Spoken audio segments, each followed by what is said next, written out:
Hello, good afternoon. Welcome back to Trashtros Sports. It's Monday and I am reclaiming my throne upon this day. Some of you may have missed me, most of you probably haven't, but yes, I am back and I am very excited. I've got some coffee because we're going to be spilling some tea, but I don't drink tea. But obviously not a whole lot goes on in the MLB. You kind of get your ups and downs with free agent signings. I do have one signing that I want to talk about. But first, I want to talk a little bit about my outfit. Obviously making up for lost time. Happy holidays. I didn't get to say that from me and the Cardinals because I speak on their behalf. No, I don't. But yeah, so let's get right into it because we do have a big story to talk about. But first, big news. The Twins have won the Josh Donaldson sweepstakes. This is big news. A lot of winners and a lot of losers from this deal. First, the team that most people want to say is the winner, they're the losers, the Twins. They're paying $92 million for 4 years of a 35-year-old Josh Donaldson. Now, he did have a really good year this past year. Kudos to him for betting on himself with the 1 year, $20 million deal. But his ability to stay on the field is only going to get more questionable as he ages. Again, great year for him this past season. He proved that he was capable of doing it, and he got this payout. Therefore, he's a winner. Now, teams that lost the sweepstakes, but in my opinion won, are the Nationals and the Braves because they missed out on overspending for Donaldson. Braves especially because they actually have some in-house options and plenty of talent that they could trade if they wanted to explore a Chris Bryant or Nolan Arenado trade. Whether that's bound to happen, I don't know. I don't want to even bother speculating that. Let's get to the spillage.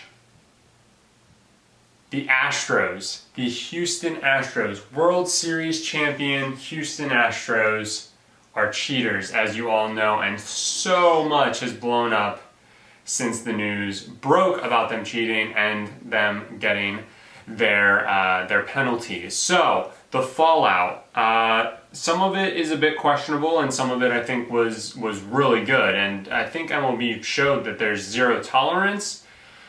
They could have done more in these situations. You can always point to areas where they could have done more. They could have also done a hell of a lot less, so thankfully they didn't. But yeah, let's get into it. So General Manager Jeff Luhnow or Luhnow, or however you say his name, and AJ Hinch, their manager, both received a 1 year suspension in which they wouldn't be able to, participate in any team activities. So that includes, like, for Hinch, spring training, playoffs, all of that. And GM Jeff L, he wouldn't be able to participate in any during the season trades, anything like that. They have to step away from the team completely. They can't travel with the team, nothing, okay? The bigger fallout from this is that they actually both got fired then, immediately afterwards, by Astros ownership. And I think that was a really strong move on their part. We'll kind of get back to that. So continuing with the Astros organization and the penalties they received. They also received a $5 million fine, which is the largest monetary fine a team can receive under the MLB Constitution. And then they also lost their first and second round picks for this upcoming draft and then the following draft. So 4 picks in total. A lot of people were getting kind of confused about that. 2 first round picks, 2 second round picks.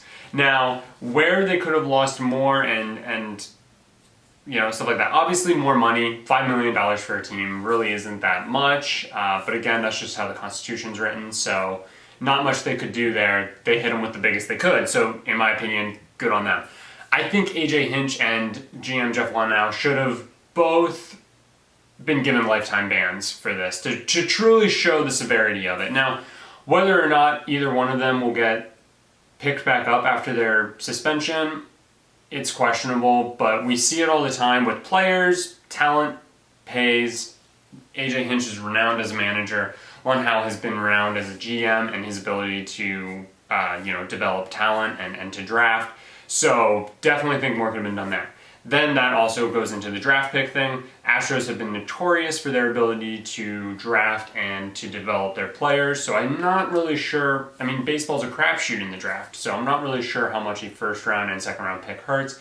It just kind of means that you don't get to get that one 18-year-old who hit 30 home runs and, you know, is just so untapped that you get complete mold over their career. That's basically what they miss out on, but other than that, not a whole lot. Again, I think lifetime bans. And the biggest thing from all of this is the fact that the players received no penalty whatsoever. Now, I'm not sure how they could go about this. It's obviously a very difficult situation. But in my opinion, I think every single player on the Astros World Series winning roster should have received some sort of suspension. Now, this could have been as little as 10 games. It could have been as much as 25. I don't care.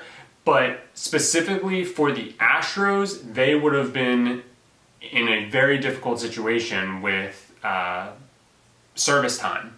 They would have then been forced to put more people on their 40-man roster because these guys would be ineligible to play, and so swapping stuff around, you would have had to put more people on your 40-man roster, which means you would have had to call them up, which means you would have then had to send them down and use one of their options once the players were eligible to play again. It would have put them in a really tough bind, and I think it would have been well-deserved. Also, I think just letting the players get off scot-free is kind of ridiculous because they obviously were in on it.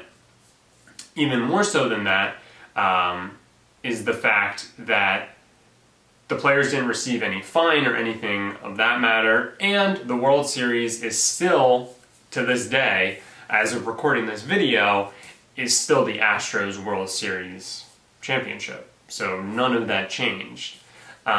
It's kind of hard to go back and rewrite history and to take away a World Series that we all know clearly happened. But again, it is something that they could have technically done.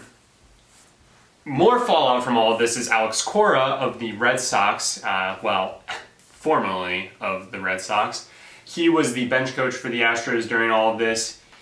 He is also in his own scandal. The Red Sox, that hasn't been published quite yet, but once we find out what all of Red Sox management is going to receive, we'll have a better idea. But Alex Cora has been fired. Many believe and are speculating that he will receive a lifetime ban.